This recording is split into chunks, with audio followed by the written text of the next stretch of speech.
Hello साथीहरू, welcome my YouTube च्यानलमा। आज म के बनाउनु गइरहेको छु तपाईँहरूलाई थाहा छ?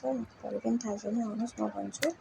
सबैभन्दा अगाडि म 3टा आँप लिएँ, त्यसपछि त्यसलाई राम्रोसँग धोएँ, पखालेँ अनि त्यसपछि म त्यसलाई खुर्किन लागेँ। तपाईँहरूलाई चाहिँ बोक्रासँग मनपर्छ भने बोक्रासित पनि बनाउन सक्नुहुन्छ है।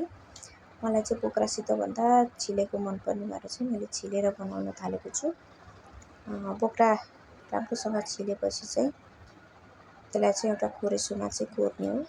मलाई त्यो चाहिँ काटेर चाना चाना बनाएर पकाएको अचार हुन्छ नि, त्यो चाहिँ फर्सीको तरकारी जस्तो लाग्छ। सो प्यात्त पारेको भएर आँपको स्वाद आउँदैन, त्यही कारणले मैले चाहिँ कोरेर बनाउँछु। कोर्दाखेरि चाहिँ मोटोपट्टि साइडबाट कोर्नु होला, त्यो पेसा ठुलो ठुलो बस्छ, त्यो कारणले गर्दा आँपको स्वाद आउँछ। राम्ररी कोरेँ है। अनि कोरेपछि कोयासितै कोर्दा हुन्छ है, कोयासितै कोर्नु भने कोया छुट्टै जान्छ।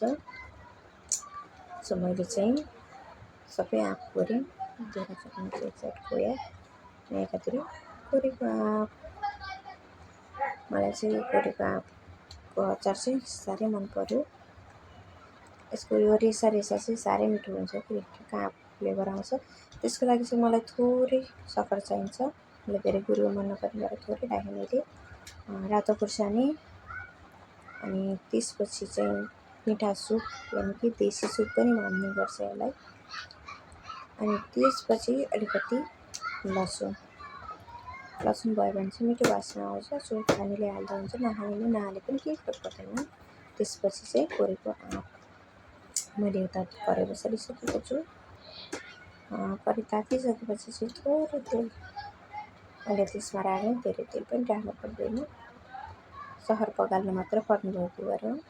सो थोरै तेल राखेपछि मैले चाहिँ जिरा राखेँ अलिकति। मलाई चाहिँ जिरा बोक्न मिठो लाग्छ, जिरा राखेँ। अनि त्यसपछि मैले अलिकति लसुन थियो जो लसुनलाई राखेँ। त्यसपछि मैले सुकेको खुर्सानी राखेँ। सुकेको खुर्सानी चाहिँ तपाईँहरूलाई, मलाई चाहिँ सुकेको खुर्सानी मनपर्ने भएर सुकेको राखेँ, तपाईँलाई जस्तो मनपर्छ त्यस्तो राख्नु सक्नुहुन्छ। त्यसपछि मिठा सुप राखेँ मैले। यसलाई चाहिँ राम्रोसँग चलाउने, लसुन हल्का रातो रातो भइन्जेलसम्म चाहिँ यसलाई चलाउने। अनि त्यसपछि राख्ने थोरै सक्खर चाहिँ तपाईँलाई जति मनपर्छ हाल्नु है। मलाई चाहिँ थोरै मनपर्ने भएर मैले थोरै राखेको हो, धेरै गुलियो मन नपर्ने भएर। त्यसपछि यो सक्खर पग्लिन्जेल चाहिँ मजाले चलाएर सक्खर पगाल्ने, देख्न सक्नुहुन्छ। अनि त्यसपछि आँप कोरेको आँप चाहिँ हालिदिने, नुन हालेर चाहिँ मजाले यसलाई मिक्स गर्ने, मजाले चलाइदिनु होला। अनि हेर्दा चाहिँ खासै राम्रो देखिया छैन है क्यामेरामा, तर यो खाँदा चाहिँ यस्तो मिठो छ, यस्तो स्पेसल छ। त्यसमा चाहिँ आँपको फ्लेभर एकदम राम्रोसँग आउँछ है। मलाई चाहिँ साह्रै मन पर्यो। मैले चाहिँ टिफिनमा हालेर राखेको छु, तपाईँहरूलाई कस्तो लाग्यो